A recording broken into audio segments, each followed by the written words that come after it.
हाय मैं DN वर्मा, स्वागत है मेरे channel biology by Verma sir में। इसके पहले वाले वीडियो में हम लोग सेल वॉल के बारे में जाने थे, कोशिका भित्ति क्या है। इस वीडियो में हम लोग प्लाज्मा मेम्ब्रेन यानी प्लाज्मा झिल्ली के बारे में जानेंगे। तो प्लाज्मा झिल्ली जो है को सामान्यतः प्लाज्मा मेम्ब्रेन कहते हैं, लेकिन इसका दो और नाम है। इसको सेल मेम्ब्रेन और प्लाज्मा लेमा भी कहा जाता है। यानी प्लाज्मा झिल्ली तो प्लाज्मा मेम्ब्रेन तो कहते ही हैं, इसके अलावा इसका दो और नाम है, सेल मेम्ब्रेन और प्लाज्मा लेमा।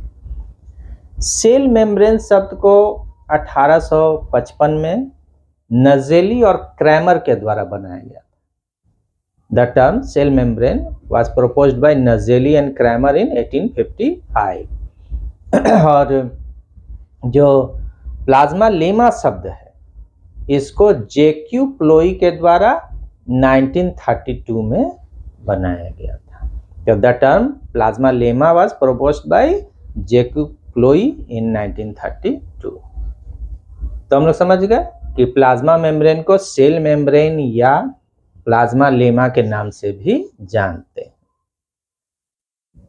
अब जानते हैं कि कहाँ पाया जाता है। तो प्लांट सेल में हम लोग जानते हैं कि बाहर रिजिड थिक सेल वॉल होता है, तो प्लाज्मा मेम्ब्रेन सेल वॉल के जस्ट नीचे रहता है। प्लांट सेल में कहाँ पाया जाता है? तो सेल वॉल के नीचे, बिलो सेल वॉल। लेकिन एनिमल सेल में यह आउटर मोस्ट बाउंड्री होता है सेल का, यानी साइटोप्लाज्म का आउटर मोस्ट बाउंड्री क्या है? Plasma membrane. कहाँ पर? तो एनिमल सेल में। ठीक है, तो पोजीशन समझ गए कि जहाँ सेल वॉल होगा वहाँ प्लाज्मा झिल्ली का पोजीशन सेल वॉल के नीचे है, और एनिमल सेल में चूंकि सेल वॉल नहीं है, इसीलिए प्लाज्मा झिल्ली आउटर मोस्ट बाउंड्री है किसका? प्रोटोप्लाज्म का, सेल का या साइटोप्लाज्म का। तो पोजीशन समझ गए। अब जानते हैं कि प्लाज्मा झिल्ली जो है, इसका केमिकल कॉम्पोजिशन क्या है, किस किस रासायनिक पदार्थ से मिलकर ये बना हुआ है। तो प्लाज्मा झिल्ली जो है यह मुख्यतः दो पदार्थ से बना हुआ है। कौन कौन सा? तो एक फॉस्फोलिपिड और दूसरा प्रोटीन। फॉस्फोलिपिड क्या है? तो फॉस्फोलिपिड जो है कंजुगेटेड लिपिड है या कहिए कॉम्प्लेक्स लिपिड है। ऐसे लिपिड जो है वो ग्लिसरॉल और फैटी एसिड से बना होता है, लेकिन जब लिपिड में ग्लिसरॉल और फैटी एसिड के अलावे कोई तीसरा समूह पाया जाता है तो उसको प्रोस्थेटिक ग्रुप कहते हैं। तो यहाँ जो फॉस्फोलिपिड है, इसमें ग्लिसरॉल और फैटी एसिड के अलावे फॉस्फेट भी लगा हुआ है प्रोस्थेटिक ग्रुप के रूप में। इसीलिए यहाँ पाया जाने वाला लिपिड कैसा लिपिड है? कॉम्प्लेक्स या कंजुगेटेड लिपिड है, और इसको फॉस्फोलिपिड के नाम से जानते हैं। यानी इसको जब तोड़ेंगे तो ग्लिसरॉल और फैटी एसिड के अलावा फॉस्फेट भी प्राप्त होगा। अब यह फॉस्फेट कहाँ लगा रहता है? तो फैट का जो मॉलिक्यूल है, लिपिड का जो एक मॉलिक्यूल है, इसमें एक हेड और दो टेल्स होते हैं। तो फैट का एक मॉलिक्यूल जो है वो हम लोग जाने कि एक हेड और दो टेल से बना होता है। हेड जो है बेसिकली ग्लिसरॉल से बना होता है, जो ट्राइहाइड्रिक अल्कोहल है, और फॉस्फेट इसी ग्लिसरॉल से जुटा होता है, इसीलिए हेड वाले पोर्शन को फॉस्फोग्लिसराइड भी कहते हैं। और इसका जो टेल वाला पोर्शन है, जो दो टेल है, ये फैटी एसिड्स यानी वसा अम्ल से बना होता है। अब इसमें एक टेल जो है वो सैचुरेटेड फैटी एसिड से बना हुआ है, यानी कार्बन कार्बन के बीच सिंगल बॉन्ड पाया जाता है, और दूसरा टेल जो है वो अनसैचुरेटेड फैटी एसिड होता है, यानी इसमें किसी दो कार्बन के बीच में डबल बॉन्ड पाया जाता है। तो टेल्स जान गए कि दो टेल्स होते हैं, टेल फैटी एसिड से बना है, एक सैचुरेटेड होता है, दूसरा अनसैचुरेटेड फैटी एसिड होता है। और हेड जो है बेसिकली ग्लिसरॉल से बना होता है, फॉस्फेट जो है उसमें लगा रहता है, इसलिए उसको फॉस्फोग्लिसराइड कहते हैं। तो फैट का एक मॉलिक्यूल जान गए कि हेड और टेल से बना हुआ है। तो जो लिपिड है, तो लिपिड और प्रोटीन से प्लाज्मा झिल्ली बना होता है, लेकिन इसमें थोड़ा मात्रा में कार्बोहाइड्रेट भी पाया जाता है। तो प्लाज्मा झिल्ली में जब हम लोग देखेंगे, प्लाज्मा झिल्ली जो है वो बेसिकली फॉस्फोलिपिड और प्रोटीन से बना है, लेकिन इसमें 5 से 8% तक जो है कार्बोहाइड्रेट भी पाया जाता है। तो इसको हम लोग विस्तार से फिर जानेंगे। तो अब जान लेते हैं कि जो ये लिपिड का मॉलिक्यूल है, ये प्लाज्मा झिल्ली में 2 लेयर में अरेंज रहता है। इसीलिए कहेंगे कि प्लाज्मा झिल्ली फैट के बाइलेयर से बना होता है, और प्रोटीन के मॉलिक्यूल्स जो है इसमें आंशिक रूप से या पूर्ण रूप से धंसे रहते हैं, और इसके आधार पर उन्हें अलग अलग नाम से जाना जाता है। वैसा प्रोटीन जो इसके फैट बाइलेयर में आंशिक रूप से धंसा रहता है या पूर्ण रूप से धंसा रहता है, उसको इंट्रिंसिक या इंटीग्रल प्रोटीन कहते हैं। और जो इसके सरफेस पर रहता है, ऊपर या नीचे फैट बाइलेयर के सरफेस पर रहता है, उसको एक्सट्रिंसिक प्रोटीन कहते हैं, या उसको पेरिफेरल प्रोटीन भी कहते हैं। एक्सट्रिंसिक प्रोटीन कहिए या पेरिफेरल प्रोटीन। तो हम लोग जान गए कि सेल का जो प्लाज्मा मेम्ब्रेन है, ये जो है फॉस्फोलिपिड और प्रोटीन से बना होता है। इसमें 5% से 8% कार्बोहाइड्रेट भी होता है। जब जो आरबीसी है, रेड ब्लड सेल्स है, इसके प्लाज्मा मेम्ब्रेन का अध्ययन किया गया तो पता चला कि इसमें 52% जो है लिपिड का रेशियो होता है और 40% प्रोटीन पाया जाता है। तो 52 और 40 92 हो गया, और बाकी 8% जो है में कार्बोहाइड्रेट्स रहते हैं।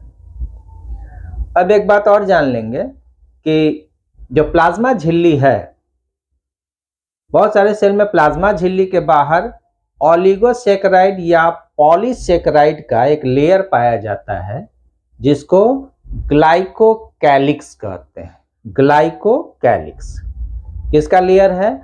ओलिगोसैकेराइड या पॉलीसैकेराइड का एक लेयर है, जो कि प्लाज्मा झिल्ली के बाहर पाया जाता है। इसको सेल कोट भी कहते हैं। ये सेल वाल नहीं है, सेल कोट भी इसको कहा जाता है, या इसको सामान्यतः ग्लाइकोकैलिक्स कहते हैं। अब जान लेते हैं प्लाज्मा मेम्ब्रेन के स्ट्रक्चर के बारे में, संरचना के बारे में। यानी प्लाज्मा झिल्ली जो है, इसको बनाने वाला जो फॉस्फोलिपिड, प्रोटीन और जो कार्बोहाइड्रेट है, मेनली फॉस्फोलिपिड और प्रोटीन जो है, इसका अरेंजमेंट कैसा है, व्यवस्था कैसा है। तो डिफरेंट साइंटिस्ट के द्वारा, विभिन्न वैज्ञानिकों के द्वारा जो फॉस्फोलिपिड और प्रोटीन है, इसके अरेंजमेंट को बताने के लिए अलग अलग अपने ढंग से प्रयास किया गया, और इनके द्वारा जो मॉडल दिया गया उसे प्लाज्मा मेम्ब्रेन का मॉडल या प्रतिकृति कहते हैं।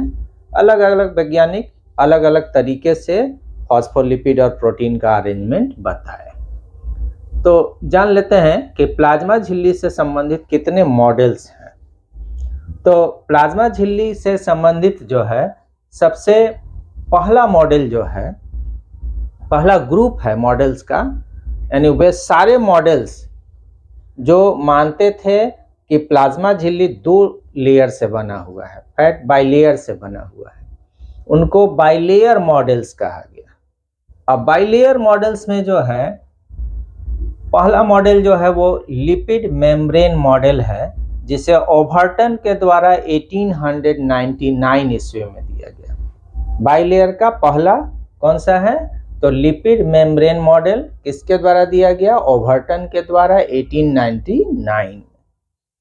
उसके बाद बाइलेयर का दूसरा मॉडल जो है वो है डेनियली डैप्सन मॉडल। ये नाम से ही पता चल रहा है कि डेनियली और डैप्सन के द्वारा दिया गया 1935 में, लेकिन फिर इसे कई बार, 2 बार 3 बार जो है इसे मॉडिफाई किया गया। उसके बाद आ जाते हैं, अगला मॉडल है हमारा यूनिट मेम्ब्रेन मॉडल, जिसको रॉबर्टसन के द्वारा दिया गया। इसको रॉबर्टसन मॉडल भी कहते हैं या यूनिट मेम्ब्रेन मॉडल कहते हैं। इसको दिया गया था 1959 में। अगला है बेंसन्स मॉडल। बेंसन्स मॉडल जो प्लाज्मा झिल्ली का है, इसको बेंसन के द्वारा 1966 ईस्वी में दिया गया। अगला मॉडल है Lenard and Singer model. Lenard और सिंगर दो वैज्ञानिक मिलकर इस मॉडल को दिए 1966 में। अगला मॉडल है mosaic membrane model. Mosaic membrane model, तो मोज़ेक मेम्ब्रेन मॉडल को बॉम के द्वारा BAUM बॉम के द्वारा 1967 ईस्वी में दिया गया। और उसके बाद आया fluid mosaic model. Fluid mosaic model, ध्यान दीजिए, इसके पहले वाला है मोज़ेक मेम्ब्रेन मॉडल और अब है फ्लूइड मोज़ेक मेम्ब्रेन मॉडल, जिसको कि दिया गया सिंगर और निकोलसन दो वैज्ञानिक के द्वारा 1972 ईस्वी में। और जितने भी मॉडल्स दिए गए, इसमें से सबसे ज्यादा मान्य जो है यही मॉडल है। कौन सा? फ्लूइड मोज़ेक मॉडल सबसे ज्यादा एक्सेप्टेड है, जिसको सिंगर और निकोलसन के द्वारा 1972 ईस्वी में दिया गया। तो ये था, ये सारे बाइलेयर्स थे। अब इसमें रॉबर्टसन का जो मॉडल है यूनिट मेम्ब्रेन मॉडल, इसको सैंडविच मॉडल भी कहा जाता है कि प्रोटीन के दो लेयर के बीच में फैट जो है का एक लेयर जो है दबा हुआ है, फैट का बाइलेयर दबा हुआ है, यानी दो प्रोटीन और एक फैट के बाइलेयर से बना है। तो कभी कभी इसको ट्राइलेमिलर मॉडल भी कहा जाता था।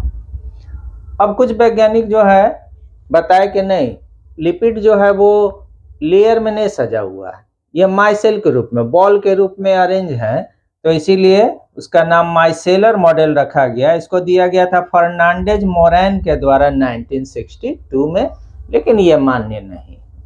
तो हम लोग इतना सारा मॉडल देखे प्लाज्मा मेम्ब्रेन का जो दिया गया, इसमें से सबसे ज्यादा मान्य मॉडल है फ्लूइड मोज़ेक मॉडल, इसलिए हम लोग विशेष रूप से जानेंगे किसके बारे में? फ्लूइड मोज़ेक मॉडल के बारे में। तो हम लोग देखें कि इतना सारा मॉडल में सबसे ज़्यादा महत्वपूर्ण मॉडल जो है वो फ्लूइड मोज़ेक मॉडल है, जिसको सिंगर और निकोलसन के द्वारा 1972 ईस्वी में दिया गया। तो फ्लूइड मोज़ेक मॉडल जो है का मूल कंसेप्ट क्या है, ठीक है, यानी क्या मुख्य बातें हैं, उसको हम लोग एक बार जान लेते हैं। तो फ्लूइड मोज़ेक मॉडल किसके द्वारा? सिंगर और निकोलसन के द्वारा 1972 ईस्वी में। ये मॉडल जो है बताता है कि जो प्लाज्मा मेम्ब्रेन है फैट के बाइलेयर से बना होता है, फैट के बाइलेयर से बना होता है, और इसमें प्रोटीन्स जो है दो प्रकार के होते हैं। कुछ प्रोटीन आंशिक रूप से या पूर्ण रूप से धंसे रहते हैं और कुछ सतह पर, सरफेस पर लगे होते हैं। तो ये जो है प्लाज्मा झिल्ली जो है वो फॉस्फोलिपिड और प्रोटीन से बना होता है।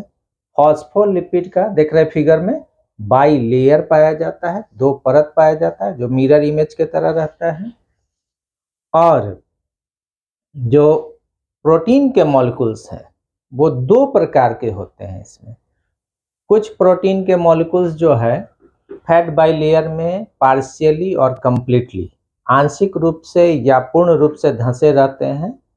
ऐसे प्रोटीन के मॉलिक्यूल्स को इंट्रिंसिक प्रोटीन या इंटीग्रल प्रोटीन कहते हैं। इन्हें प्लाज्मा झिल्ली से आइसोलेट करना काफी कठिन होता है। दूसरा जो प्रोटीन है वो फैट बाई लेयर के सरफेस पर लगा रहता है। इसे एक्सट्रिंसिक प्रोटीन या पेरिफेरल प्रोटीन कहा जाता है, और इसे प्लाज्मा मेम्ब्रेन से आइसोलेट करना, प्लाज्मा झिल्ली से अलग करना काफी आसान होता है। तो हम लोग दो तरह का प्रोटीन देख लिए, एक्सट्रिंसिक प्रोटीन और इंट्रिंसिक प्रोटीन। अब जान लेते हैं कि इसको फ्लूइड मोज़ेक मॉडल में फ्लूइड शब्द क्यों डाला गया। मोज़ेक तो समझते हैं कि सरफेस पर देखेंगे तो फैट मॉलिक्यूल और प्रोटीन का मॉलिक्यूल जो उभार के रूप में निकला हुआ है फैट मॉलिक्यूल्स के हेड के बीच से, तो ये एक मोज़ेक पैटर्न बनाता है, इसीलिए मोज़ेक कहा गया। और फ्लूइड क्यों कहा गया? क्योंकि फैट बाई लेयर को बनाने वाले जो फैट के मॉलिक्यूल्स, ये फैट के मॉलिक्यूल्स जो है अपना स्थान बदलते रहते हैं। ये लेटरली भी अपना स्थान बदल सकते हैं और फ्लिप भी कर सकते हैं, यानी ऊपर वाले लेयर का फैट मॉलिक्यूल नीचे भी आ सकता है, नीचे वाले का फैट मॉलिक्यूल ऊपर भी जा सकता है, या अपने अगल बगल वाले फैट मॉलिक्यूल से वो अपना स्थान चेंज कर सकता है।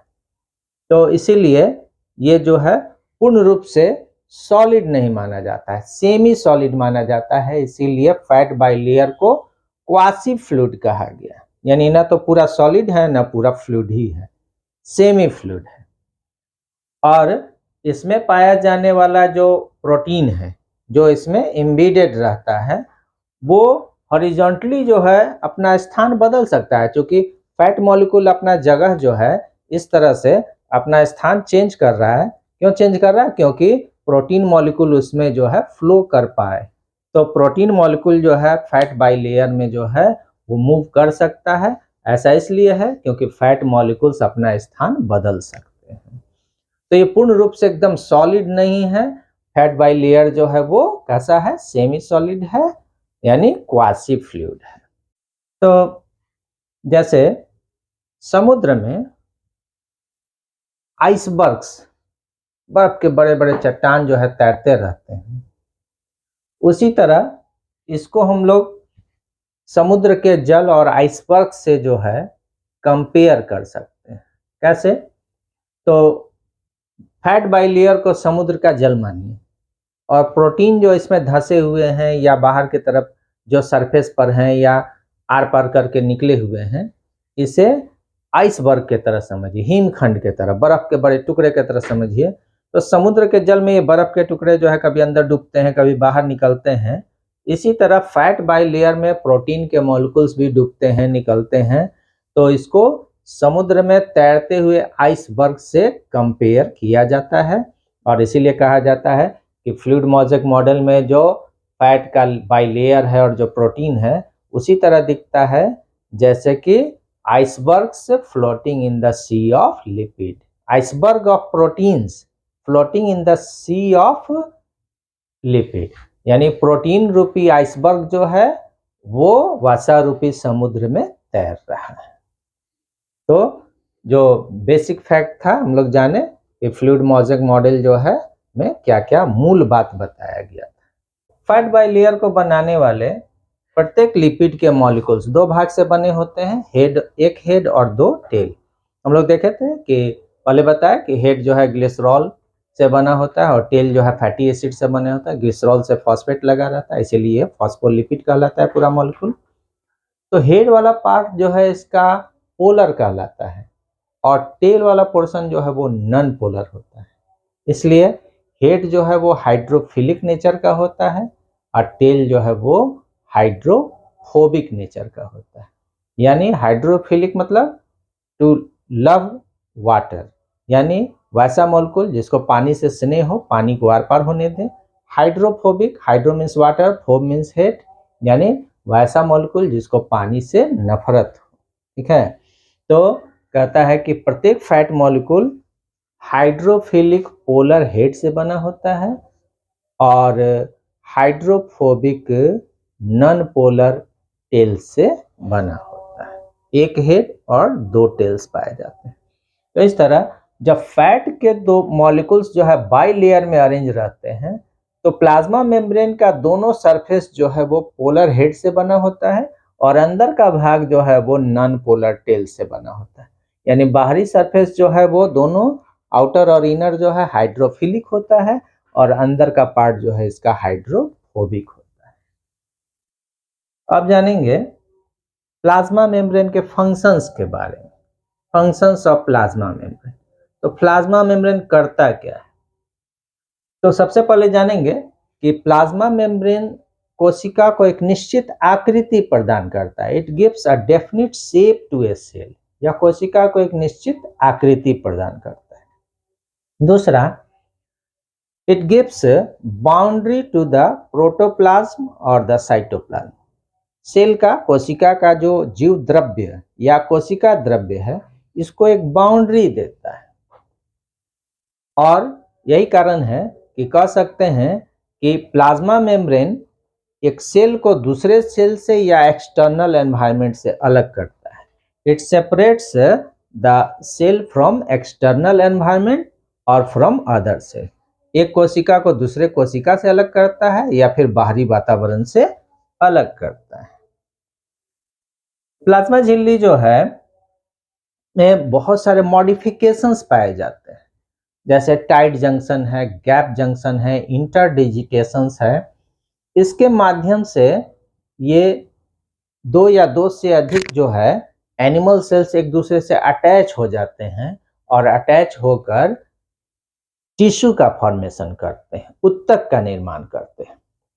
सेल वॉल में हम लोग देखे थे कि वहां मिडल लेमेला था, तो मिडल लेमेला कॉमन लेयर है दो सेल के बीच में, ये सेल को जो है चिपकाए रखने में मदद करता है जिससे टिश्यू बनता है।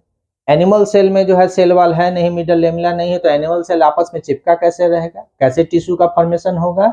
तो प्लाज्मा मेम्ब्रेन के कुछ मॉडिफिकेशंस, जैसे मैं बताया गैप जंक्शन, टाइट जंक्शन और इंटरडिजिटेशंस, ये जो है एनिमल सेल्स को आपस में चिपकाकर टिश्यू फॉर्मेशन में मदद करते हैं। अब प्लाज्मा मेम्ब्रेन जो है बहुत सारे पदार्थों के लिए गेटवे की तरह कार्य करता है, यानी कुछ पदार्थों को बाहरी एनवायरनमेंट से सेल के अंदर आने देता है और कुछ पदार्थों को सेल के अंदर से बाहरी वातावरण में जाने का अनुमति देता है। तो चूंकि ये चुने हुए पदार्थों को ही अपने से होकर आर पार होने देता है, इसीलिए प्लाज्मा मेम्ब्रेन को सेलेक्टिवली परमिएबल मेम्ब्रेन कहते हैं। सेलेक्टिवली परमिएबल मेम्ब्रेन चयनात्मक रूप से पारगम्य झिल्ली कहा जाता है, क्योंकि ये सेलेक्टेड मटेरियल्स को, चुने हुए पदार्थ को ही आर पार होने देता है, बाहर से अंदर या अंदर से बाहर, यानी गेटवे की तरह कार्य कर रहा है। और प्लाज्मा मेम्ब्रेन का यह गुण परमिएबिलिटी कहलाता है, पारगम्यता हिंदी में कहते हैं। क्या कहेंगे? परमिएबिलिटी यानी पारगम्यता। तो समझ गए कि प्लाज्मा झिल्ली जो है ये सेलेक्टिवली परमिएबल मेम्ब्रेन है। अब बहुत सारे पदार्थ जो है इससे होकर, बाहर से होकर अंदर आते हैं और अंदर से होकर बाहर जाते हैं। पानी जो है बाहर से अंदर आ सकता है, अंदर से बाहर जा सकता है। पानी में घुलने वाले पदार्थ, वाटर सॉल्युबल मटेरियल्स जो है आर पार हो सकते हैं। कुछ आयंस जो है, आयनिक पदार्थ, पोलर पदार्थ जो है वो भी जो है, इलेक्ट्रोलाइट्स, नॉन इलेक्ट्रोलाइट्स सब आर पार होते हैं। तो ये प्रोसेस ट्रांसपोर्ट है। तो अब हम लोग जानेंगे कि प्लाज्मा मेम्ब्रेन जो है सेलेक्टिवली परमिएबल मेम्ब्रेन है, ये गेटवे की तरह कार्य करता है और बहुत सारे मटेरियल्स को जो है कि ट्रांसपोर्ट में ये भाग लेता है, बाहर से अंदर और अंदर से बाहर जाने में मदद करता है। और इसीलिए हम लोग ट्रांसपोर्ट जो है किस किस पदार्थ का ये ट्रांसपोर्ट करता है, ट्रांसपोर्ट कितने तरह का होता है, इसको हम लोग थोड़ा डिटेल में जान लेंगे। तो आइए जानते हैं transport of materials across plasma membrane, यानी प्लाज्मा मेम्ब्रेन से होकर पदार्थों का परिवहन कैसे होता है, कितने प्रकार से होता है। तो प्लाज्मा झिल्ली के अक्रॉस जो ट्रांसपोर्ट होता है मटेरियल्स का 3 प्रकार का होता है: पैसिव ट्रांसपोर्ट, एक्टिव ट्रांसपोर्ट और बल्क ट्रांसपोर्ट। हिंदी में निष्क्रिय परिवहन, सक्रिय परिवहन और पूरे तादाद में परिवहन। तो बल्क ट्रांसपोर्ट जो है इसको साइटोसिस भी कहा जाता है। बल्क ट्रांसपोर्ट को साइटोसिस भी कहते हैं। तो 3 तरह का जो है परिवहन यानी ट्रांसपोर्ट प्लाज्मा झिल्ली के आर पार होता है पदार्थों का: पैसिव, एक्टिव और बल्क ट्रांसपोर्ट, या उसको साइटोसिस भी कहते हैं। तो पहले आ जाते हैं पैसिव ट्रांसपोर्ट में। पैसिव ट्रांसपोर्ट है क्या? जब कोई पदार्थ, चाहे वो सॉल्यूट हो, सॉल्वेंट हो, गैस हो, आयन हो, अपने हायर कंसंट्रेशन वाले रीजन से अपने लोअर कंसंट्रेशन वाले रीजन की ओर स्वतः यानी अपने आप जो है मूव कर रहा हो, अपने काइनेटिक एनर्जी से मूव कर रहा हो, और इसके लिए किसी मेटाबॉलिक एनर्जी यानी कोशिका के एटीपी की आवश्यकता नहीं पड़ती हो, तो इस तरह के जो है जो ट्रांसपोर्ट है या परिवहन है उसको हम लोग पैसिव ट्रांसपोर्ट या निष्क्रिय परिवहन कहते हैं। यानी निष्क्रिय परिवहन में कोई पदार्थ जिधर उसका मात्रा ज्यादा है उधर से जिधर उसका कम मात्रा है या नहीं है उस तरफ पार कर रहा है, यानी डाउन द ग्रेडियंट जा रहा है, अपने काइनेटिक एनर्जी से जा रहा है। सेल को एटीपी खर्च करके, एटीपी तोड़कर एनर्जी खर्च करना नहीं पड़ रहा है, तो इस तरह के परिवहन को हम लोग क्या कहेंगे? पैसिव ट्रांसपोर्ट कहेंगे। ठीक है। तो निष्क्रिय परिवहन जो है, समझे किसको कहते हैं? अब निष्क्रिय परिवहन भी 2 तरह का होता है। वाटर मॉलिक्यूल के लिए यानी सॉल्वेंट के लिए अलग नाम दिया गया है और सॉल्यूट या गैस आयन के लिए जो है गैस के लिए अलग नाम दिया गया है। तो इसके आधार पर पैसिव ट्रांसपोर्ट जो है दो तरह का हो गया, ऑस्मोसिस और डिफ्यूजन। ठीक है, तो एक एक करके जान लेते हैं। ऑस्मोसिस क्या है? ऑस्मोसिस को हिंदी में कहते हैं परासरण। ऑस्मोसिस क्या है? तो सॉल्वेंट का उसके अधिक कंसंट्रेशन वाले क्षेत्र से कम कंसंट्रेशन वाले क्षेत्र की ओर जाना ऑस्मोसिस कहलाता है। स्वतः जाना, अपने आप जाना, अपने काइनेटिक एनर्जी से मूव करना, जिसमें सेल को मेटाबॉलिक जो है एनर्जी खर्च करने की आवश्यकता नहीं पड़ रही हो। और जल जो है जिधर ज्यादा है उधर से प्लाज्मा झिल्ली को पार करके जिधर कम है उस तरफ जा रहा है, यानी बाहर से अंदर भी हो सकता है, अंदर से बाहर भी हो सकता है। तो इस तरह के प्रोसेस को हम लोग ऑस्मोसिस कहेंगे। और चूंकि जीवधारियों के शरीर में जो मुख्य सॉल्वेंट है वो वाटर है, इसलिए हम कह सकते हैं कि ये जो है एक स्पेशल तरह का जो है वाटर का डिफ्यूजन, यानी जल जो है वो अपने अधिक सांद्रता वाले क्षेत्र से प्लाज्मा झिल्ली को पार करके अपने कम सांद्रता वाले क्षेत्र की ओर स्वतः गमन कर रहा है और इसके लिए किसी मेटाबॉलिक एनर्जी की आवश्यकता नहीं पड़ रही है। तो इस प्रकार के परिवहन को ऑस्मोसिस या परासरण कहेंगे। अब दिशा जो है क्या है? बाहर से सेल के अंदर जा रहा है पानी सॉल्वेंट, या फिर अंदर से बाहर की ओर आ रहा है पानी। इसके आधार पर ऑस्मोसिस दो तरह का होगा। अगर पानी जो है बाहर से सेल के अंदर जा रहा है तो इसे इंडोऑस्मोसिस कहेंगे, अंतः परासरण।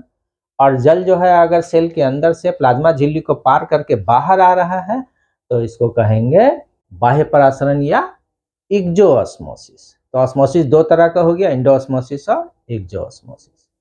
अब देख लेते हैं डिफ्यूजन क्या है। तो डिफ्यूजन भी एक तरह का क्या है? पैसिव ट्रांसपोर्ट है, यानी डाउन द ग्रेडियंट मटेरियल जा रहा है, ज्यादा कंसंट्रेशन से कम की ओर जा रहा है, स्वतः जा रहा है। इसके लिए किसी मेटाबॉलिक एनर्जी की आवश्यकता नहीं पड़ती है। लेकिन यहाँ सॉल्वेंट नहीं है, सॉल्यूट या गैस।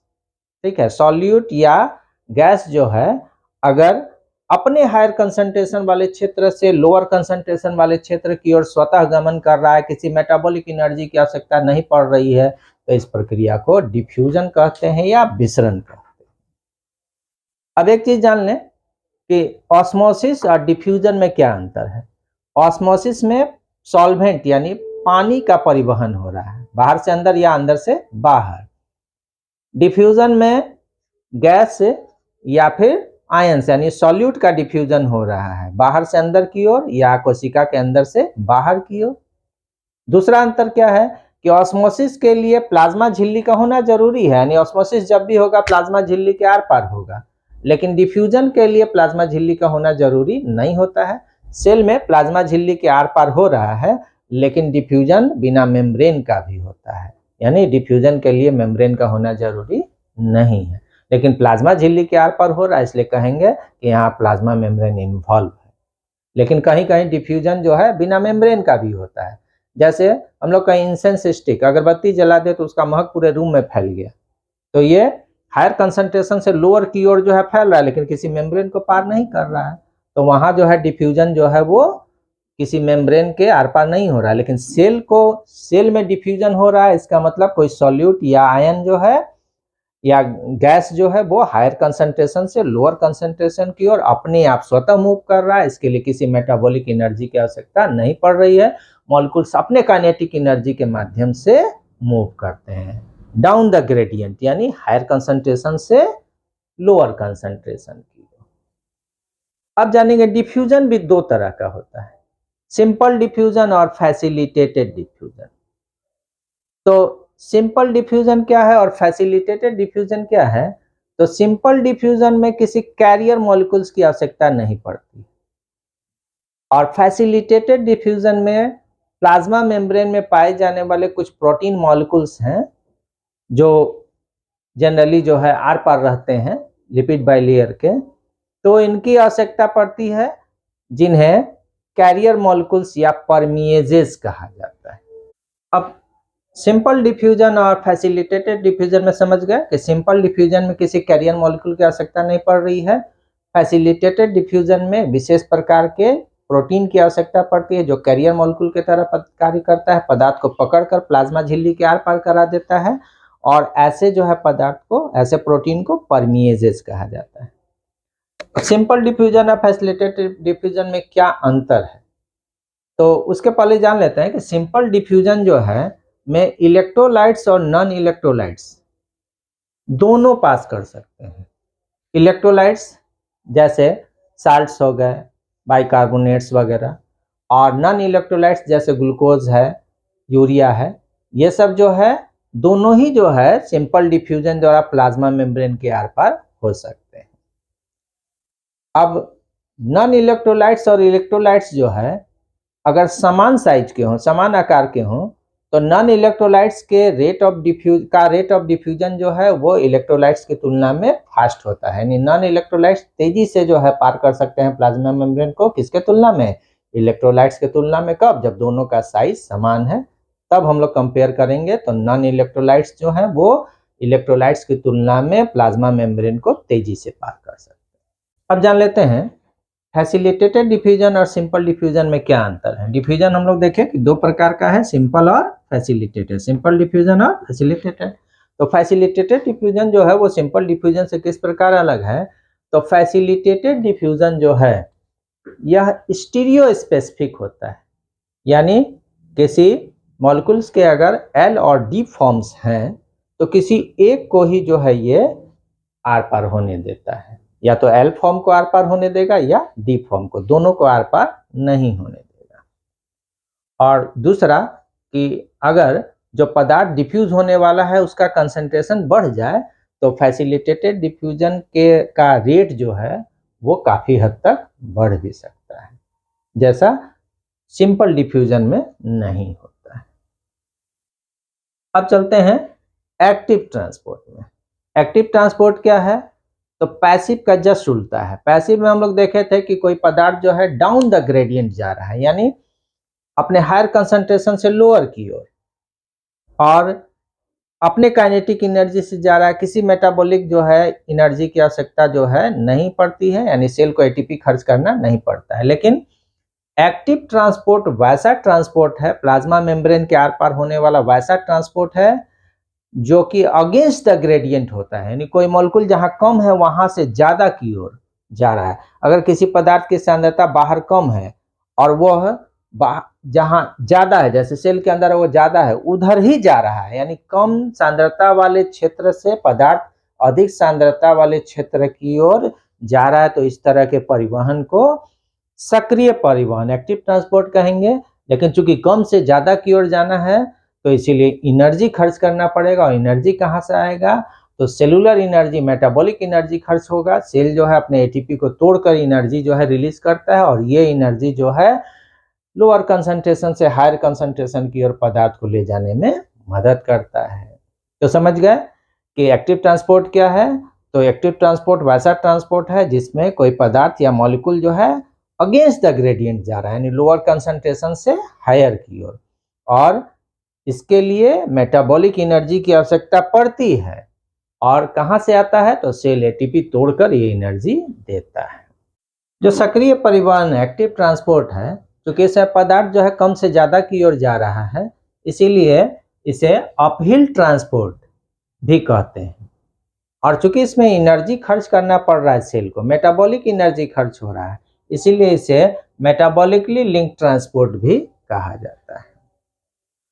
अब एक्टिव ट्रांसपोर्ट में जैसे कुछ इलेक्ट्रोलाइट्स हैं, अमीनो एसिड्स हैं, शुगर जो है कोशिका के अंदर इसी एक्टिव जो है ट्रांसपोर्ट यानी सक्रिय परिवहन के माध्यम से ही प्रवेश करते हैं, और यह प्रक्रिया जो है पंप कहलाता है, पंप्स कहलाते हैं। और कॉमन जो पंप है वो सोडियम पोटेशियम पंप है।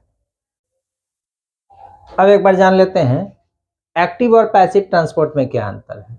तो पैसिव ट्रांसपोर्ट में हम लोग देखें कि कोई पदार्थ जो है डाउन द ग्रेडियंट जा रहा है, यानी ज्यादा जो है, जिधर मात्रा ज्यादा है उधर से कम की ओर, हायर कंसंट्रेशन से लोअर कंसंट्रेशन की ओर। और एक्टिव ट्रांसपोर्ट में जो है पदार्थ अगेंस्ट द ग्रेडियंट जा रहा है, यानी लोअर कंसंट्रेशन से हायर कंसंट्रेशन की ओर। पैसिव ट्रांसपोर्ट में सेल को एटीपी जो है तोड़कर एनर्जी खर्च करने की आवश्यकता नहीं पड़ती है। एक्टिव ट्रांसपोर्ट में सेल को यानी एटीपी तोड़कर एनर्जी देना पड़ता है, यानी मेटाबॉलिक एनर्जी खर्च होता है। अब जानेंगे तीसरे तरह के ट्रांसपोर्ट के बारे में। तीसरे तरह का जो ट्रांसपोर्ट है इसको बल्क ट्रांसपोर्ट या साइटोसिस कहा जाता है। तो बल्क ट्रांसपोर्ट या साइटोसिस क्या है? तो काफी अधिक मात्रा में कोई पदार्थ जो है को प्लाज्मा मेम्ब्रेन के माध्यम से अंदर लिया जा रहा है, वैक्यूल बनाकर, फेसिकल बनाकर, या फिर उसको उसी रूप में वैक्यूल फ्यूज हो जाए प्लाज्मा झिल्ली से और उसको बाहर निकाला जाए पूरे तादाद में उस पदार्थ को। तो इस तरह के जो है ट्रांसपोर्ट को बल्क ट्रांसपोर्ट या साइटोसिस कहते हैं। इसके लिए भी एटीपी की आवश्यकता पड़ती है। तो जो साइटोसिस है, अब पदार्थ जो है जो ट्रांसपोर्ट हो रहा है इसका दिशा क्या है, इसके आधार पर यह दो प्रकार का होता है, इंडोसाइटोसिस एंड एक्सोसाइटोसिस। अगर किसी पदार्थ का बल्क ट्रांसपोर्ट जो है वो बाहर से अंदर की ओर हो रहा है, यानी सेल बाहर से अंदर की ओर किसी पदार्थ का बल्क ट्रांसपोर्ट कर रहा है, तो इस प्रक्रिया को इंडोसाइटोसिस कहते हैं। और अगर सेल किसी पदार्थ का बल्क ट्रांसपोर्ट अंदर से बाहर की ओर कर रहा है थ्रू द मेम्ब्रेन इन्वॉल्व है, तो कहते हैं कि इस तरह के जो है ट्रांसपोर्ट को, इस तरह के बल्क ट्रांसपोर्ट को एक्सोसाइटोसिस कहते हैं। इंडो मीन्स इनसाइड, एक्सो मीन्स आउटसाइड, यानी पदार्थ अंदर आ रहा है तो इंडोसाइटोसिस, बल्क में पदार्थ बाहर जा रहा है तो एक्सोसाइटोसिस। अब इंडोसाइटोसिस जो है ये भी दो तरह का हो सकता है। पदार्थ जो है कोई सॉलिड मटेरियल है और सेल इस सॉलिड मटेरियल को जो है प्लाज्मा मेम्ब्रेन को फोल्ड करके फुट वैक्यूल या फेगोसोम बनाकर उसको अपने अंदर ले रहा है, तो प्रोसेस को कहेंगे फेगोसाइटोसिस। तो फेगोसाइटोसिस क्या है? वैसा जो है इंडोसाइटोसिस है जिसमें सेल जो है किसी सॉलिड पदार्थ को जो है अपने अंदर ले रहा है, सेल को फोल्ड होकर इसके लिए वैक्यूल बनाना पड़ता है जिसे फुट वैक्यूल या फेगोसोम कहते हैं। पिनोसाइटोसिस क्या है? जब सेल जो है के में प्लाज्मा मेम्ब्रेन इन्वॉल्व है और सेल जो है किसी फ्लूइड को जो है अपने अंदर ले रहा है, जैसे इंसुलिन। तो इस तरह के जो है फ्लूइड पदार्थ को प्लाज्मा मेम्ब्रेन जो है बल्क ट्रांसपोर्ट कर रहा है, पूरे के पूरे मात्रा में उसी तरह ग्लोब्यूल्स को अपने अंदर ले रहा है, तो इस तरह के फ्लूइड के ट्रांसपोर्ट को जो है क्या कहेंगे? पिनोसाइटोसिस। यानी पदार्थ बाहर से सेल के अंदर जा रहा है, पदार्थ बल्क में जा रहा है, पूरी मात्रा में जा रहा है और इसमें प्लाज्मा मेम्ब्रेन इन्वॉल्व है। प्लाज्मा मेम्ब्रेन पिनोसिटिक कैनाल और पिनोसिटिक वेसिकल्स भी बनाता है इसको लेने के लिए। तो जब फ्लूइड जो है सेल के अंदर साइटोसिस के द्वारा जा रहा है तो इसको पिनोसाइटोसिस कहेंगे, सॉलिड जा रहा है तो फेगोसाइटोसिस कहेंगे।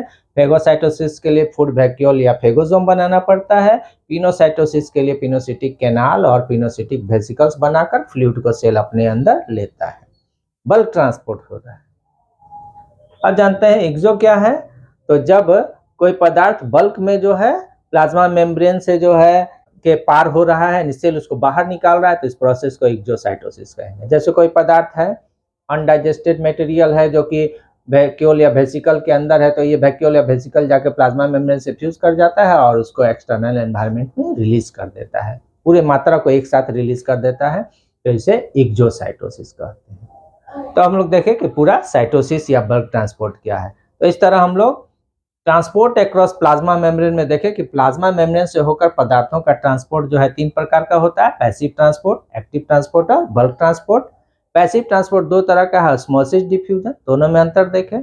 डिफ्यूजन भी दो तरह का है, सिंपल और फैसिलिटेटेड, दोनों में अंतर देखें। फिर हम लोग एक्टिव और पैसिव ट्रांसपोर्ट में, यानी पैसिव और एक्टिव ट्रांसपोर्ट में अंतर देखें।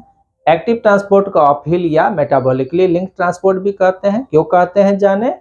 और फिर देखें कि साइटोसिस या बल्क ट्रांसपोर्ट क्या है, कितने तरह का होता है, इंडोसाइटोसिस और एक्सोसाइटोसिस। इंडोसाइटोसिस कितने तरह का होता है, तो सॉलिड ले रहा है तो फेगोसाइटोसिस, लिक्विड को ले रहा है तो पिनोसाइटोसिस।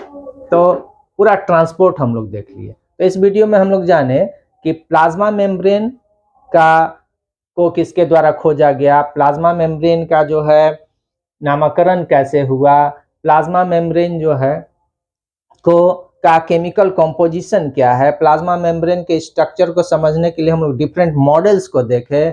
उसमें सबसे ज़्यादा मान्य मॉडल था फ्लूइड मोज़ेक मॉडल, उसके बारे में जाने। और तब हम लोग प्लाज्मा मेम्ब्रेन के फंक्शंस के में जाने और फंक्शन में जो है स्पेशली ट्रांसपोर्ट को हम लोग विशेष रूप से जाने कि प्लाज्मा मेम्ब्रेन के का जो फंक्शन है ट्रांसपोर्ट का, ये पदार्थ को प्लाज्मा झिल्ली के आर पार जो है किस किस प्रोसेस से होता है, पूरे ट्रांसपोर्ट के मैकेनिज्म को जाने। अगर आपको मेरा वीडियो पसंद आया हो तो मेरे वीडियो को लाइक कीजिए, शेयर कीजिए और मेरे चैनल को सब्सक्राइब कीजिए। धन्यवाद।